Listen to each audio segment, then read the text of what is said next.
Hello, and welcome to the first year of WWE's ECW, the show where we take a look back at the first 52 episodes of WWE's re-envisioning of Extreme Championship Wrestling. We kick off episode 43 with the boss making his way to the ring to address the Providence, Rhode Island crowd. Vince is still sporting a fedora to cover up his recently shaved dome, courtesy of Stone Cold, Donald Trump and the ECW World Champion, Bobby Lashley. Vince tells the Rhode Island crowd that he said after WrestleMania 23 he would extract revenge on all of those responsible for the head shaving. But he can't extract revenge on Stone Cold as he's away filming for his new movie The Condemned. Nice plug. And Donald Trump is back in his ivory tower. Then that leaves you, Bobby Lashley. Vince says that although he's barred Lashley from the building tonight, he wouldn't be here anyway due to him suffering a severe concussion. A replay of the previous night's episode of Raw then shows, where Shane McMahon challenged Bobby Lashley to a match for the ECW title, where if Shane lost, he would have to have his head shaved bald.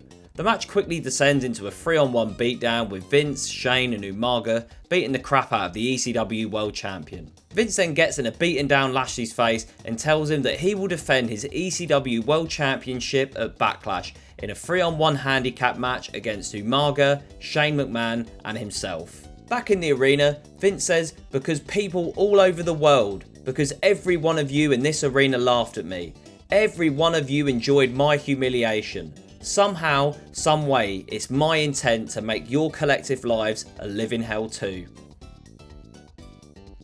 Backstage, RVD checks in on how Punk is doing after his hellacious Money in the Bank ladder match a couple of weeks ago at WrestleMania. RVD tells Punk, "You totally represent our style, and by our style, I mean the originals. Everything you stand for, man, that's totally us. You fit with the originals." Elijah Burke then interrupts and cuts off RVD, telling him that there is nothing old about CM Punk. This is new breed material. Burke then tells RVD that next week he's going to find out live when Punk gives his answer on joining the new breed. Punk finally erupts and says, "Wait a minute, I'm not giving you anything next week. Since I'm getting it from both sides now, I'm going to do you one better. I'm going to give you my answer tonight." After that brutal 5-star Extreme Rules match last week, Tommy Dreamer and Kevin Thorne are thrown back into singles action this week as the battle between the originals and the new breed continues, as per usual. I haven't necessarily got a problem with the new breed originals storyline. If anything, it's been one of the more entertaining and consistent storylines on the brand, if not the only. But having the members of each group rotate and face different opponents from the opposing group has been going on for what feels like a lifetime and is starting to become tedious. As I said, I don't mind seeing this storyline continue, but it needs to move forward from these circling singles competitions fast. Despite that ferocious battle last week that both of these men were involved in, Thorne and Dreamer managed to put on a decent bout this week. In the end, Thorne picks up the win thanks to a distraction from Ariel on the apron. Not before Thorne has an absolute stinker trying to get Tommy into a legal position for the cover. Backstage, the girls, Kelly, Brooke and Layla, are presumably getting ready for their spicy dance routine later this evening when the monster Snitsky appears in the mirror behind them. Then there's some Oscar-worthy acting from Brooke. "Hi, Mr. Snitsky. Yeah, hi." Brooke and Kelly then flee, leaving behind poor Layla to be stared at by the monster of ECW. Here's my theory on this one. I think Snitsky isn't being a creep, but is annoyed that the girls are taking up valuable TV time every single week with their mediocre at best dancing. And that's totally valid, to be completely honest with you. Straight Edge Phil is in action next against Stevie Richards. Again? Really? 2 weeks in a row?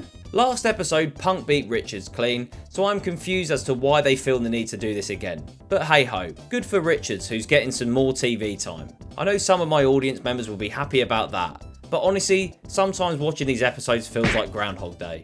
Before the match starts, Matt Striker of the New Breed makes his way to ringside to observe the match. Then, surprisingly, Sandman makes his way down to the ring to show support from the originals. This is a quick solid bout between Punk and Richards, with the latter getting in more than enough offense as to not look like a chump. Towards the end of the match, Sandman accidentally hits Punk with a Singapore cane, but Punk manages to still pick up the win regardless.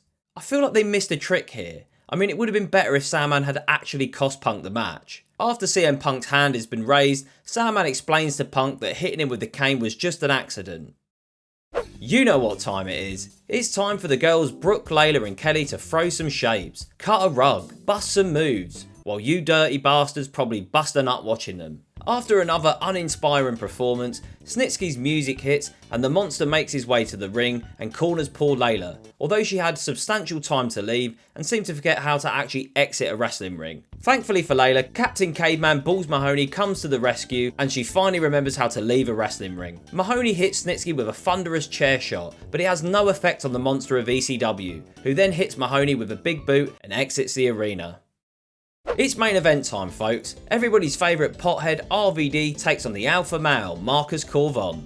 This was a fairly lackluster main event between Corvon and Van Dam. I guess it was always going to be downhill after last week's 5-star banger. Again, you know my thoughts regarding these original New Breed singles matches, so it was going to have to be a pretty spectacular match for me to rave about it to you. Before RVD can jump to the top rope to hit Corvon with a 5-star frog splash, he is distracted by Burke on the outside, giving an injured Sabu a DDT. Van Dam then chases Burke on the outside, and when he re-enters the ring, is tackled by Corvon, who then hooks Van Dam's legs and picks up the win. The celebrations are cut short by Punk's music, who runs down to check on Sabu and RVD. Punk then enters the ring and looks like he's going to fight both Burke and Corvon, when eventually he drops his fists, extends his hand and joins the New Breed. This was a fairly decent episode of ECW. It kept me pretty entertained throughout. The only real negative from the episode was the repetitive matches that I feel like I've seen 1,000 times already.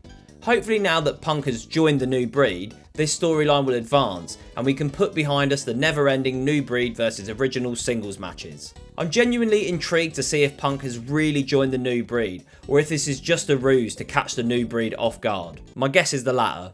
I'm going to give episode 43 3 out of 5 stars. Thanks again for watching and I'll see you in the next one.